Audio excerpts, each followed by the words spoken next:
Good evening বন্ধুরা, তোমরা সবাই কেমন আছো? আশা করি ভালো আছো।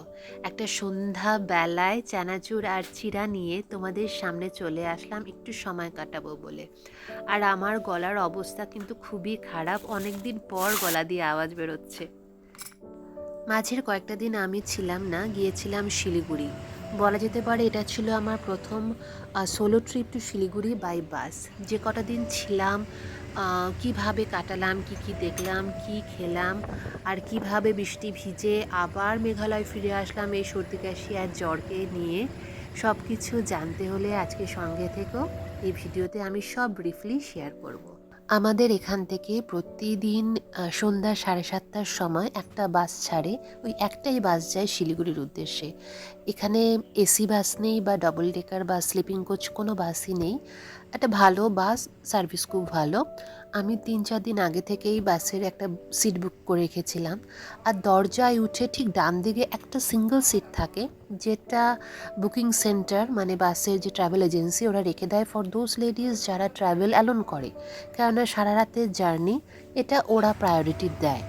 আর আমার ঠান্ডা লাগার প্রধান কারণ হচ্ছে ওই দিনই ছিল মুষলধারে বৃষ্টি, আমি ভিজেই উঠেছিলাম বাসে। তারপরে তো সারা দিনে সারা রাতের জার্নি।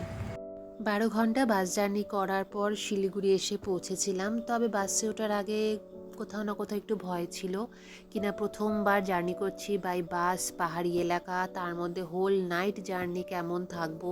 কিন্তু কোনো অসুবিধা হয়নি, সুন্দর মতন পৌঁছে গেছি। তবে হ্যাঁ, পুরো রাস্তা ধরে মানে মেঘালয়া, আসাম, নর্থ বেঙ্গল, ওই রাতটা ছিল মারাত্মকভাবে বৃষ্টি হচ্ছিল। সেখানে আমার প্রথম ভেজা শুরু হলো। আর যে ওই সেই দিন ভোরবেলা আমি একটা অফিসিয়াল গেস্ট হাউসে থেকে পরের দিন, এইটা হচ্ছে কোর্ট মোড়, যেখানে আজকে মমতা দি এসছেন আর আমি দাঁড়িয়ে আছি সবার সঙ্গে ওনার ভিডিও তুলবো বলে।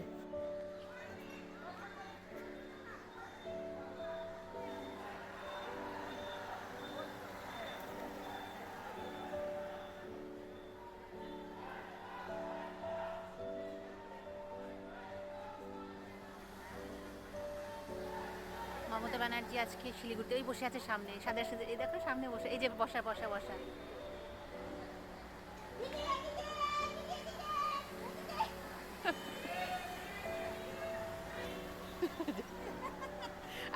আমরা যেই দিকে দাঁড়িয়েছিলাম সেখানে একজন দিদি খুবই ভক্ত ছিলেন মনে হয় চিফ মিনিস্টারের।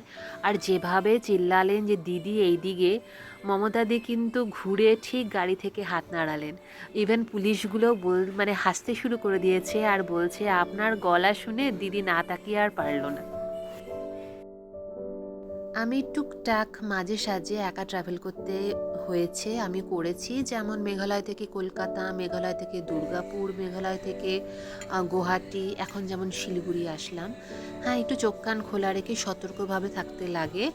তবে কনফিডেন্স লেভেলটা কিন্তু অনেক বেড়ে যায়। প্রথম দিকে একটু ভয় লাগে, কিন্তু একা ট্রাভেল করলে অনেক কিছু শেখা যায়। আর যখনই ফ্যামিলির সঙ্গে আসি, হাজব্যান্ডের সঙ্গে, তখন ফুললি হয়ে যায় ওর উপর ডিপেন্ডেন্ট।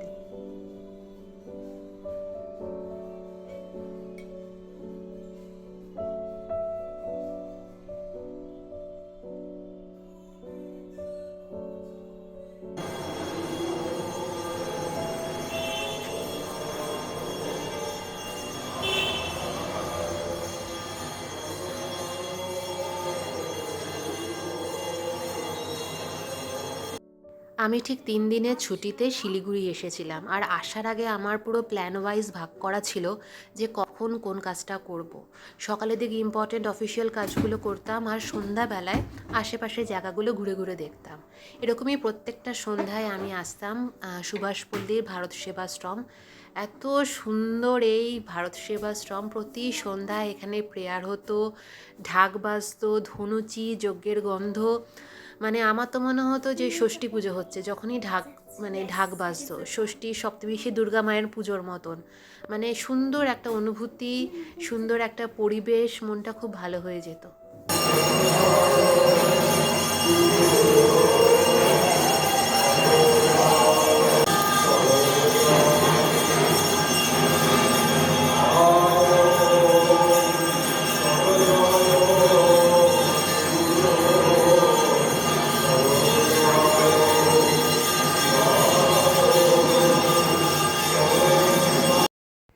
এটা হচ্ছে পরের দিন দুপুরবেলার ভিডিও। সকালের কাজ সেরে আমি এখানে চলে এসেছি। এটা হচ্ছে কসমস শপিং মল। এখানে ঢোকার একটাই কারণ হচ্ছে সানহিটকে অ্যাভয়েড করা, কিচ্ছু কেনার নেই। কেননা এখানে যা যা ছিল আমার আমার কেনার মতন কিছু ছিল না। আর আমার সাথে আছে একটা ছোট্ট ফ্রেন্ড, ওটাকে একটু খাওয়াবো, একটুখানি ঘুরবো, তারপর ওটাকে বাড়ি পৌঁছে দেবো।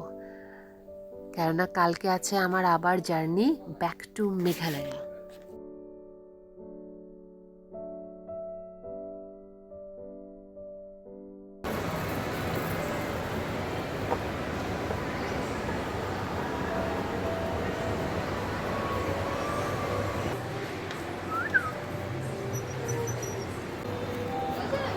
হ্যাঁ,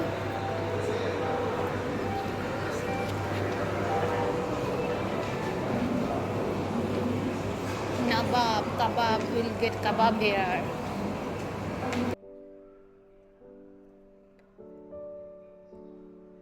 আমার সংসার যেখানে ওয়েস্ট গারো হিল মেঘালয়ে, ওখানে কিন্তু যে কোনো রেস্টুরেন্টে চাইনিজ খাবারের কদর খুব বেশি, কেননা ওরা খুব সুন্দর বানাতে পারে।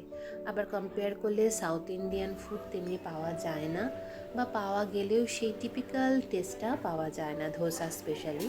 কেননা তার কারণ হচ্ছে ক্লাইমেট, মেঘালয়ের ক্লাইমেট বৃষ্টি ভেজা, ঠান্ডা ঠান্ডা। ফলে যখনই আমি ওয়েস্ট গারো হিল ছাড়ি বা আসাম বা বেঙ্গলের দিকে আসি, আমি চেষ্টা করি যেন ধোসা খেতে পারি যতটা সম্ভব। আর সেরকমই শিলিগুড়িতে এসে আমি খুঁজতে খুঁজতে চলে আসলাম একটা মারোয়াড়ি এরিয়া, আমার এক্স্যাক্ট লোকেশনটা মনে নেই। একটা রেস্টুরেন্টে ঢুকে গেলাম আর বিশাল বড় বড় ধোসা খেয়ে আমি ফুললি স্যাটিসফাইড।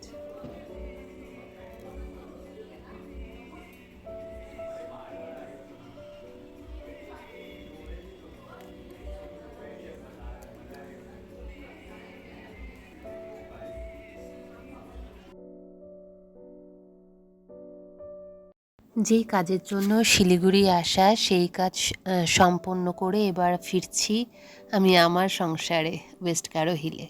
কিন্তু তখন অলরেডি আমার গায়ে টেম্পারেচার, আর 12 ঘন্টার পথ। খুবই কষ্ট ছিল জার্নিটা, মানে ফেরার পথটা, কেননা শরীর একদমই আমার দিচ্ছিল না। আর যে কোনো জার্নিতে আমি ঘুমোতে পারি না, সেটা বাই গাড়ি হোক বা বাস, তো কোনোভাবেই না। শুধুমাত্র ট্রেনেই ঘুমোতে পারি, ইভেন ফ্লাইটেও আমি ঘুমোতে পারি না। এই ছিল আমার ছোট্ট করে শিলিগুড়ির ট্রিপ, যেটা তোমাদের সঙ্গে শেয়ার করলাম। আজকের ভিডিওটা ভালো লাগলে লাইক, শেয়ার অ্যান্ড সাবস্ক্রাইব করো। আমার বাস শিলিগুড়ি থেকে ছেড়েছিল বিকালে 4:30-র সময়, আর আমার জায়গায় পৌঁছে গেছিলো ভোর 4টের সময়। তারপরে 4-5 ঘন্টার পরে কিন্তু আমি ওই শরীর নিয়ে চলে গেছিলাম আমার ওয়ার্ক প্লেসে।